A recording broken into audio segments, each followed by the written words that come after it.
All right, welcome to another episode of Self-Developed Life. We are here on the beach in downtown Vancouver, English Bay, and I have a very special guest and a good friend of mine, Mami. Hello. From Tokyo, and has been living in Vancouver for a number of years. And we're actually going to just talk about the lifestyle and the transition of doing a kind of working holiday visa, permanent residency, going from Asia to North America. And she'll be moving to the US here shortly. I'll just give our folks watching on YouTube a quick view of where we're at here if you've never been to Vancouver. As you can see, it's a beautiful, beautiful place and rated one of the top cities in the world. And I used to just live in one of these buildings right over here when I used to live here. So I just flew back from Asia yesterday, and it was like a 20-hour trip. And I slept for 14 hours last night and just down here at the beach trying to relax and hang out, and reconnected with a good friend of mine. So Mami, welcome to the show. Thanks for taking a couple minutes from relaxing on the beach here to chat about your life here in one of the best cities in the world, coming from one of my favorite cities in the world, Tokyo. So maybe just talk about what made you leave Tokyo and come here to Vancouver. So I was working as hair colorist in Japan for 8 years, and then I wanted to have experience hair colorist in out of Japan. So first I wanted to have working holiday visa in Canada. So my goal is going to New York City. So I just choose here. It's close to the US. That's all. Okay. And how long have you been in Vancouver for? Almost 3 years. 3 years. And what have you been doing here for work-wise? Oh, sorry? What have you been doing for work? Work? It's the same hair colorist. Hair colorist for the whole time? Yeah. Okay. And how has your life, and it was interesting because before we started here, you were saying how you feel you've personally changed a lot from kind of the fast-paced Asian, big city, Tokyo life to more the beach, laid-back lifestyle of a West Coast city here in North America. So Tokyo is quite a busy city, so I just working so hard almost every day. Like 10 hours. So I didn't have enough time enjoying the summer, sunshine, beaches. So just just enjoying the shopping. That's all. Is that why, you go to a city like Tokyo or Seoul in Korea, and you can see a big difference with the fashion. Yeah. The men and women really dress, pretty high end. And is that because that's kind of their way to, I guess, unwind? They go shopping and make themselves up look really nice. And also, Japanese people just think about how do I look from the other people. That's the biggest things really? For the women. So the women are competitive to look better than the other women? It's naturally. Really? Yeah. And do you think that's a healthy thing? No, I don't think so. So coming here now, would you say you're happier here? Yeah. Healthier, happier, enjoying, much better. Okay. Yeah. So how about in the future? Do you think you'll ever go back to live in a city like Tokyo or like? Not sure yet, but I like to stay here. Okay, but you're leaving here soon.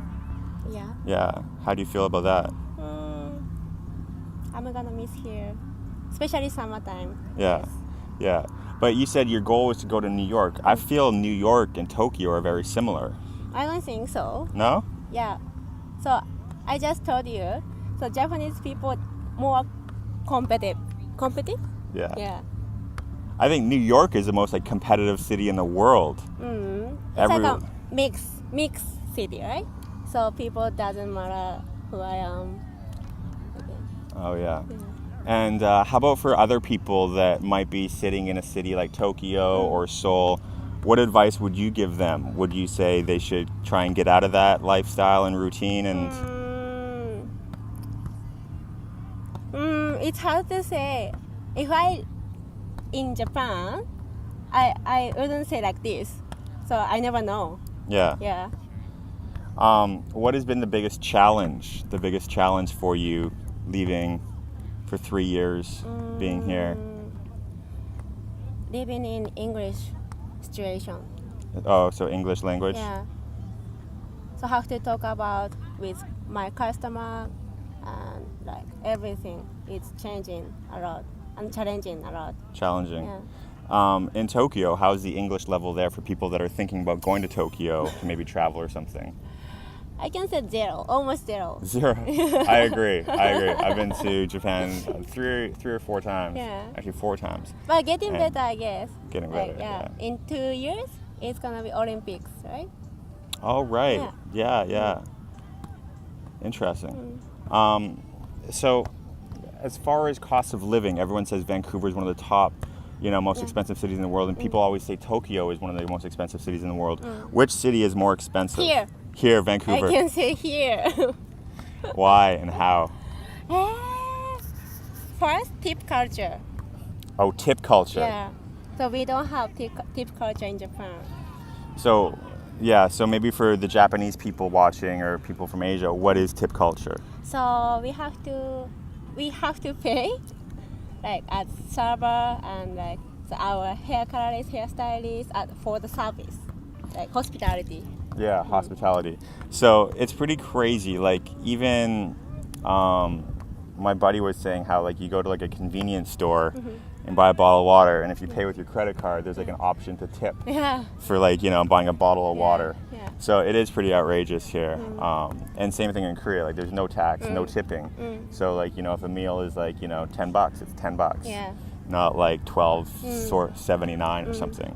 So I find that too, definitely coming back the last couple of days here, like I kind of forgot how expensive things are because of that. But also, how about cost of living, rent? Tokyo is notorious for being one of the most expensive cities to live in. So let's maybe talk about rent.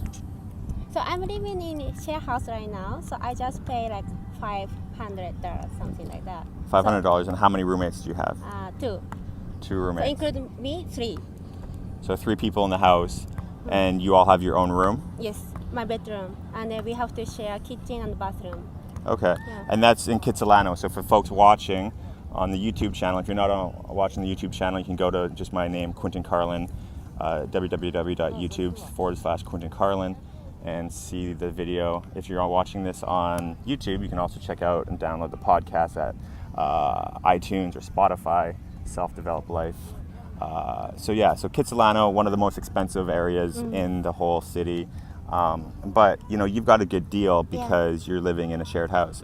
How about if someone wanted to live alone in Vancouver? 1 bedroom. 1 bedroom, like studio type? No, not studio, like 1 bedroom. 1 bedroom. I don't know. In downtown, it's gonna be 15. More. More? Yeah. I was looking like my place behind here 8 years ago when I was living here on the beach, it was almost $1,600 a month for a 1 bedroom, but it had awesome ocean view. It was really big. But now it would be easily over $2,000. Oh my God. Basically, all downtown apartments in Vancouver are about $2,000, which is crazy. So how about in Tokyo? Tokyo, it depends on the area in Tokyo, but really close to the heart of Tokyo. And 1 bedroom, it's like almost $1,000. $1,000 for 1 bedroom. 1 bedroom. But how big, like square feet? Because I know Asia style, like Hong Kong, So Seoul, I don't know Tokyo how is much square feet, but really, really tight. really tight. Yeah. So that one might be like a studio apartment here. Yeah. And then you have to pay hydro. How much is hydro? Like 100. Okay. Yeah. Yeah. And how about partying, nightlife? Nightlife, What's better? Tokyo. Of course, yeah. Tokyo is unbelievable. Right, so Tokyo for sure. Yeah, open 24 hours. 24. That's what I noticed like last night. Like, walking around. Yeah. Like 1 a.m, everything is kind of like closed here, shutting down. Even restaurants close really early here. Whereas in, Japan, Korea, it's just freaking 24/7. People are lining up at clubs at 5 a.m. Yeah. It's crazy. But I agree, I feel as soon as I got here, I just felt I could just breathe again. You know, like even I felt like last night walking around, I was walking so fast, Yeah. right? Just walking so fast because you just get caught up in this fast-paced, big city kind of lifestyle. Yeah. Whereas here, the West Coast, beach city, it's more like laid back, everything's slower. But yeah. So any last, one of the things I love the most is the sushi. Where's better, sushi here or in Tokyo? I know you don't like it. Yeah. But totally different. Sushi is sushi. Only in Japan.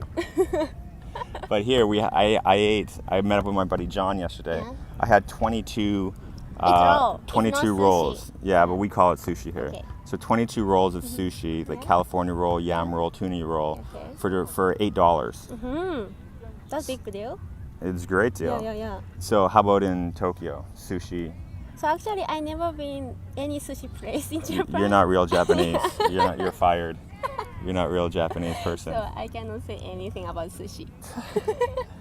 All right. Well, I'm getting hungry, so I say we go grab some food.